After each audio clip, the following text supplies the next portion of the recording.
So hey guys, welcome back to channel एक बहुत ही नए और इंटरेस्टिंग वीडियो के साथ। और आज इस वीडियो में हम बात करेंगे कि अगर आप AFPA 2021 का रिटन एग्जाम दे रहे हो तो आप उसका एप्लीकेशन फॉर्म कैसे भर सकते हो और कौन सी इंपॉर्टेंट बातों का आपको ध्यान रखना पड़ेगा। तो यार वीडियो को शुरू करते हैं। अगर आप AFPA 2021 रिटन एग्जाम के लिए प्रिपेयर कर रहे हो तो आपको पता लग ही गया होगा कि उसके फॉर्म्स आ चुके हैं।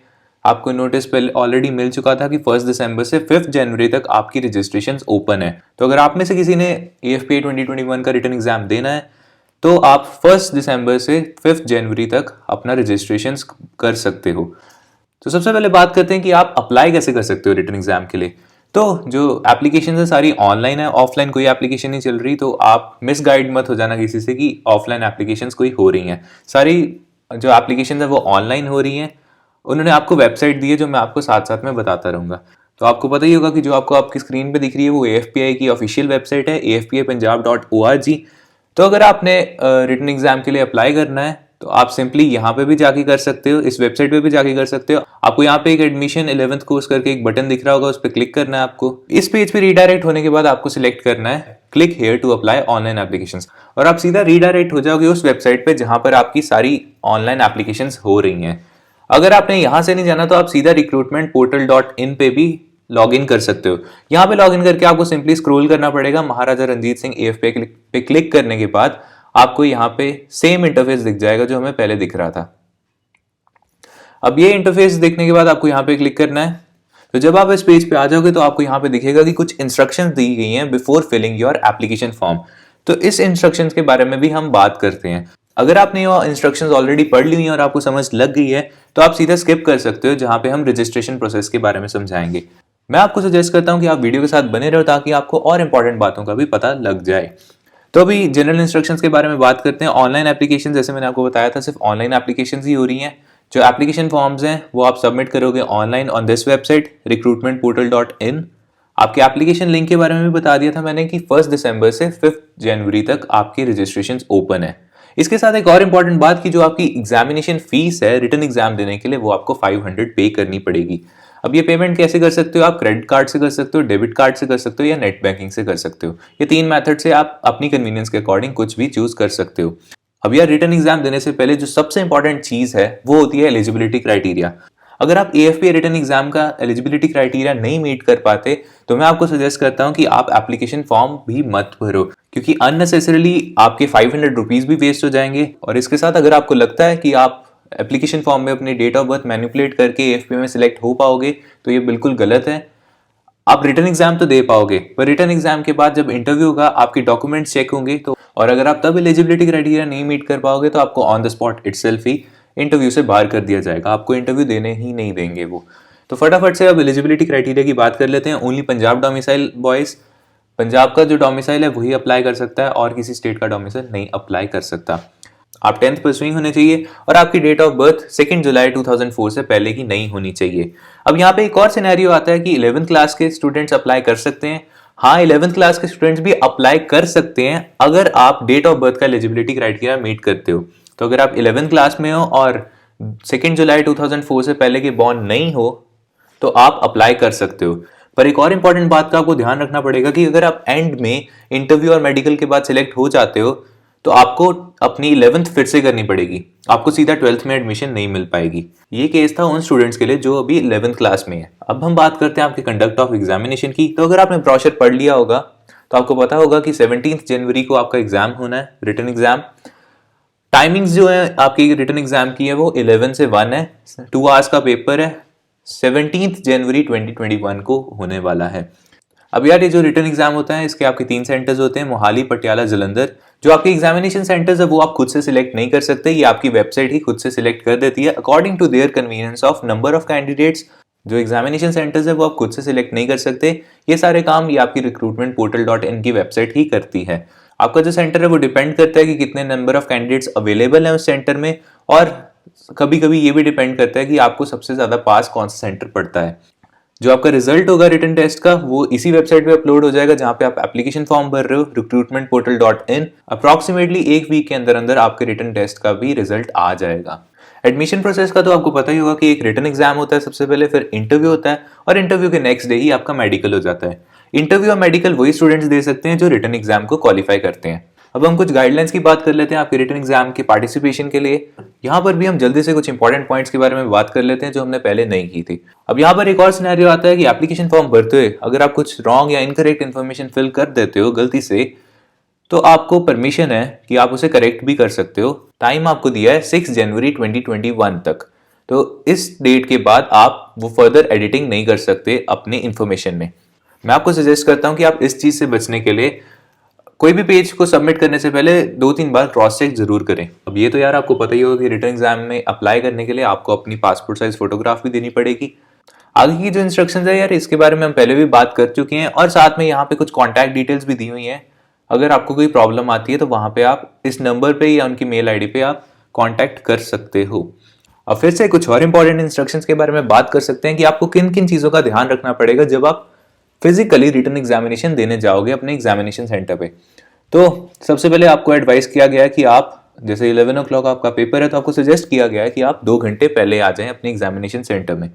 अब यार 2 घंटे पहले बुलाने का रीजन सिर्फ यही है कि उन्होंने आप सारों के डॉक्यूमेंट वेरिफिकेशन करनी होती है और साथ में आपकी आइडेंटिटी प्रूफ चेक करने होते हैं, तो इसलिए ज़्यादा टाइम लग सकता है। इसके साथ साथ आपको अपना एडमिट कार्ड साथ में लेके जाना पड़ेगा। एडमिट कार्ड तो बहुत ज़्यादा ज़रूरी है। एडमिट कार्ड के साथ अपनी 2-3 पासपोर्ट साइज फोटोग्राफ्स ले जाना और साथ में अपना एक आइडेंटिटी प्रूफ जरूर रखना। वो आपका आधार कार्ड हो सकता है या आपका स्कूल आइडेंटिटी कार्ड हो सकता है। आईडी कार्ड जो होता है आपके स्कूल का वो भी हो सकता है, पर शर्त ये है वो आपके प्रिंसिपल से साइंड होना चाहिए। यहाँ पे भी यार उन्होंने स्ट्रिक्टली लिखा हुआ है कि अगर आपके पास कोई वैलिड फोटो आइडेंटिटी प्रूफ नहीं है तो आपको अलाउ नहीं किया जाएगा रिटन एग्जाम देने के लिए। अब थोड़े क्वेश्चन पेपर के बारे में बात कर लें तो आपको पता ही होगा कि 60-40 की रेशियो होती है। 60 क्वेश्चंस मैथ के होते हैं, 40 क्वेश्चंस इंग्लिश के होते हैं। टोटल 100 क्वेश्चंस का आपका क्वेश्चन पेपर होता है और आपको 2 घंटे दिए जाते हैं वो 100 क्वेश्चंस को सॉल्व करने के लिए। इसके साथ एक और चीज़ का ध्यान रखना कि नेगेटिव मार्किंग भी होती है। राइट आंसर आपको 4 मार्क्स देता है और रॉन्ग आंसर से आपके -1 हो जाते हैं। कोविड-19 की वजह से आपको पता ही होगा कि फेस मास्क डालना जरूरी है। सोशल डिस्टेंसिंग मेंटेन करनी पड़ेगी आपको। आप अपना पर्सनल सैनिटाइजर भी कैरी कर सकते हो और सारी जो स्ट्रिक्ट गाइडलाइंस हैं, सारी एसओपीज हैं आपको फॉलो करनी पड़ेंगी। अब तो यार हमने ऑल ओवर बात कर ली कि कौन से इंपॉर्टेंट पॉइंट्स हैं जो आपको पता होना चाहिए अपना रिटन एग्जाम देने से पहले। मैं आपको सजेस्ट और हाईली रिकमेंड भी करता हूं कि अपना एप्लीकेशन फॉर्म भरने से पहले ये सारी इंस्ट्रक्शंस आप खुद से भी पढ़ें ताकि आपको और बेटर आइडिया मिल जाए एप्लीकेशन फॉर्म भरने से पहले। अब जब आप सारी इंस्ट्रक्शंस पढ़ लोगे तो आपको सीधा यहाँ पे ऑप्शन दिख रहा होगा, I certify that I have gone through and agree with the terms and conditions. आपको सिंपली यहाँ पे क्लिक करना है और साथ में प्रोसीड पे भी क्लिक कर देना है। प्रोसीड पे क्लिक करने के बाद आपको कुछ ऐसा सा लेआउट दिखेगा। अब अगर आप इस पेज पे नए आए हैं तो आपको सबसे पहले रजिस्टर करना पड़ेगा recruitmentportal.in की वेबसाइट पे। रजिस्ट्रेशन करने के लिए बहुत सिंपल प्रोसेस है। रजिस्ट्रेशन करने से पहले यार एक और इंपॉर्टेंट पॉइंट के बारे में बात कर लेते हैं। ये पॉइंट हमने अपनी पिछली वीडियो में भी डिस्कस किया था और इस वीडियो में भी आपको मैं दोबारा से बता देता हूँ। ये जो एप्लीकेशन प्रोसेस है ये आप खुद से भी भर सकते हो, अपने फोन से भी भर सकते हो, लैपटॉप से भी भर सकते हो और किसी साइबर कैफे में भी जाके भरवा सकते हो। एक बात का ध्यान रखना कि अपनी फीस पे करने के बाद जो पेमेंट कंफर्मेशन स्लिप होती है उसे जरूर प्रिंट करवा लेना। कभी कभी यार ऐसा हो सकता है कि कुछ टेक्निकल इश्यूज के कारण आपका बैंक ही पेमेंट फेल कर दे तो ओरिजिनली कोई ट्रांजैक्शन हो ही नहीं पाएगी। इसलिए मैं आपको रिकमेंड करता हूं कि जो पेमेंट कंफर्मेशन स्लिप है उसे भी जरूर प्रिंट करवा लेना। अब बात करते हैं हम रजिस्ट्रेशन की। रजिस्ट्रेशन में यार आपको पता है अपना नेम देना है, फादर नेम देना है, मदर नेम देना है और डेट ऑफ बर्थ देनी है। मैं जल्दी से यहाँ पे कुछ इन्फॉर्मेशन भर देता हूँ। अब जब आप अपनी करेक्ट डिटेल्स यहाँ पे भर लोगे तो आपको सबमिट पे क्लिक करना है। सबमिट पे क्लिक करने के बाद आपको फिर से कुछ ऐसा सा इंटरफेस दिखेगा। यहाँ पर आपको अपनी क्वालिफिकेशन डिटेल्स भरनी है, अपनी एड्रेस डिटेल्स भरनी है, परमानेंट एड्रेस, करस्पॉन्डिंग एड्रेस और साथ में अपनी यहाँ पर फोटोग्राफ अटैच कर देनी है। फोटोग्राफ अटैच करने के बाद आपको यहाँ पर क्रिएट पर क्लिक करना है। मैं फिर से यहाँ पर भी कोई भी रैंडम इन्फॉर्मेशन भर के आपको दिखा देता हूँ, उसके बाद आपको क्या शो होगा। अब यहाँ पर मैंने कुछ भी रैंडम डिटेल्स भर दी हैं, आप अपनी करेक्ट इन्फॉर्मेशन जरूर फिल करना। अब अपनी करेक्ट इन्फॉर्मेशन फिल करने के बाद आपको सिंपली यहाँ पे क्रिएट पे क्लिक करना है। क्रिएट पे क्लिक करने के बाद आपकी रजिस्ट्रेशन सक्सेसफुल हो जाएगी। अब यहाँ पर आपको दिख रहा होगा कि ऊपर रजिस्ट्रेशन नंबर है एक और साथ में एक पासवर्ड है। अब ये रजिस्ट्रेशन नंबर और पासवर्ड आपको कहीं पर सेव कर लेना है या आप कहीं पेन पेपर पे लिख लो। एक और चीज का ध्यान रखना है यार कि ये रजिस्ट्रेशन स्लिप भी आप जरूर प्रिंट करवा लेना। आपको नीचे ही प्रिंट का ऑप्शन दिख रहा होगा। अगर गलती से यहाँ पर आप प्रिंट नहीं ले पाते तो चिंता मत करना। ये रजिस्ट्रेशन नंबर और पासवर्ड अपना सेव करके आप सिंपली फिर recruitmentportal.in की वेबसाइट पे जाके यहाँ पर अपना रजिस्ट्रेशन नंबर और पासवर्ड भर के फिर से प्रिंट निकलवा सकते हो अपनी रजिस्ट्रेशन स्लिप का। अब हम बात करते हैं कि आपने रजिस्ट्रेशन तो कर ली, इसके बाद आप फीस कैसे पे कर सकते हो। तो सिंपली यहाँ पर भी आपको ऑप्शन दिख रहा होगा क्लिक हियर टू पे online fee for AFPI entrance exam. अगर आप ऐसे इंटरफेस पे नहीं हो तो आप सिंपली यहाँ पर भी क्लिक कर सकते हो, दोनों आपको सेम चीज पे ले जाएगा। अब यहाँ पर आपको दिख रहा होगा कि रजिस्ट्रेशन नंबर और पासवर्ड मांग रहा है, तो मैं यही सेम रजिस्ट्रेशन नंबर और पासवर्ड वहां पर फिल कर देता हूँ। तो अब मैंने रजिस्ट्रेशन नंबर और पासवर्ड फिल कर दिया है, सिंपली यहाँ पर पे फी पे क्लिक करना है।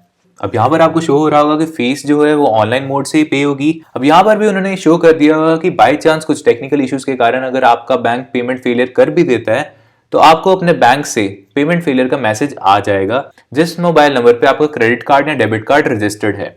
एक बार जो आपने फीस पे कर दी वो नॉन रिफंडेबल है, और अगर आप एक से ज्यादा बार भी ट्राई करोगे फीस देने का तो आपको तब भी कोई रिफंड नहीं मिलेगा।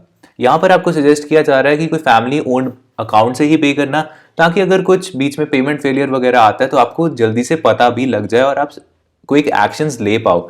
अब यहाँ पर आप फिर से अपनी डिटेल्स क्रॉस चेक कर सकते हो और मेक पेमेंट पे बाद में आपको क्लिक कर देना है। मेक पेमेंट पे क्लिक करने के बाद आप यहाँ पर आ जाओगे। यहाँ पर आपने टर्म्स एंड कंडीशंस को सिलेक्ट करना है और साथ में अब आप अपनी कन्वीनियंस के अकॉर्डिंग कुछ भी पेमेंट ऑप्शन सिलेक्ट कर सकते हो। अगर आपके पास एक्सिस बैंक का क्रेडिट कार्ड या एक्सिस बैंक का कोई पेमेंट ऑप्शन है तो आप यहाँ पर क्लिक करोगे पे एट एक्सिस बैंक रिटेल पे। अगर आपके पास कोई और बैंक का कार्ड है तो आप अदर बैंक्स पे क्लिक करोगे। अदर बैंक्स पे क्लिक करने के बाद आपको यहाँ पर रीडायरेक्ट कर दिया जाएगा।